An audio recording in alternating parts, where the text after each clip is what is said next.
Mindfulness আমাদের জীবনে সব কিছু। আমরা যখন কোনো কিছু করি তখন ওই কাজটার প্রতি সম্পূর্ণ মনোযোগ দেওয়াই মাইন্ডফুলনেস। যেমন আমরা যখন কোনো কিছু খাই তখন ওই খাবারের স্বাদ গন্ধর প্রতি মনোযোগ দেওয়া, খাবারটা চিবানোর যে অনুভূতি সেটা নেওয়া, এমনকি খাবারের মূল্যটা কত সেটার প্রতি একটা উপলব্ধি করা, সব কিছু মাইন্ডফুলনেস।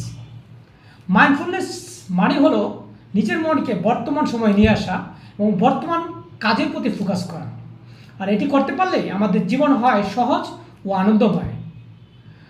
ডিপ্রেশন, ওভার থিঙ্কিং, ব্যর্থতার ভয় কাটানোর জন্য আমরা অনেক সময় অনেক বড় কিছু চিন্তা ভাবনা করি। আমাদের মনে হয় যেন এইসব থেকে রেহাই পেতে হলে আমাদের অনেক বড় প্ল্যান করতে হবে, কিন্তু আসলে তাই নয়। আমাদের ছোট্ট একটি কাজ করে যথেষ্ট, সেটা হলো মাইন্ডফুল থাকা।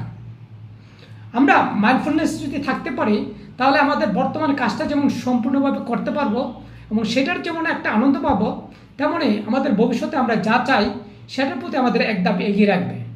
তাই মাইন্ডফুলনেসই জীবনের সব কিছু।